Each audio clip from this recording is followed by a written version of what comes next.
اعوذ باللہ من الشیطان الرجیم بسم اللہ الرحمن الرحیم۔ تمام دیکھنے اور سننے والے ناظرین کو میری طرف سے السلام علیکم۔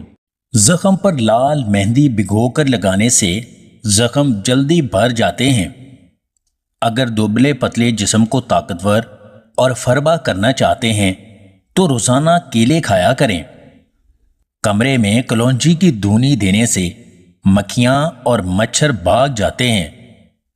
25 عدد کھجور، 7 عدد لونگ، 50 گرام بھنے ہوئے چنے گائے کے دودھ میں مکس کر کے پی لیں، پھر بیوی کے پاس جائیں، ساری زندگی دعائیں دیں گے۔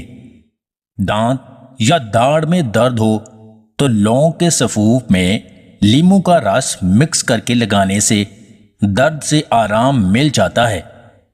ناریل کے تیل میں کلونجی جلا کر اس تیل کی سر میں مالش کرنے سے بال گرنا رک جاتے ہیں۔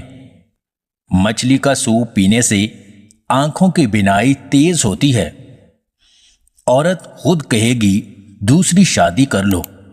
3 عدد چھوٹی الائچی، 2 عدد موٹی الائچی، 5 عدد کالی مرچ، ایک چھوٹا ٹکڑا خشک ادرک کا، ان سب کو اچھی طرح پیس کر شہد ملا کر تیار کر لیں اور جماع سے قبل 1 چمچ دودھ کے ساتھ کھا لیں۔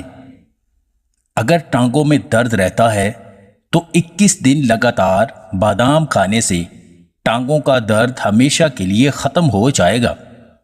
بھنے ہوئے چنے اور خشخاش کی پھکی کھانے سے دماغ تیز ہوتا ہے اور نزلہ زکام سے آرام ملتا ہے۔ جو لوگ کھانا کھا کر نہاتے ہیں انہیں بڑھاپا جلدی آتا ہے اور کھانا ٹھیک سے ہضم نہیں ہوتا۔ کاجو اور اخروٹ کھانے سے دماغ اور نظر تیز ہوتی ہے۔ بادام کا تیل ناف میں ڈالنے سے پیٹ آہستہ آہستہ کم ہونے لگتا ہے۔ انسان چاہے کتنی ہی مہارت سے منافقت کا لبادہ اوڑھ لے یا مصلحت کے کتنے ہی پردوں میں خود کو چھپا لے، وقت ایک ایسا بے رحم منصف ہے جو سب کچھ ظاہر کر دیتا ہے۔ اگر آپ کو ہماری یہ ویڈیو پسند آئے تو اسے لائک اور شیئر ضرور کیجیے گا، اور مزید ویڈیوز حاصل کرنے کے لیے دیسی ٹپس پوائنٹ چینل کو سبسکرائب کر لیں۔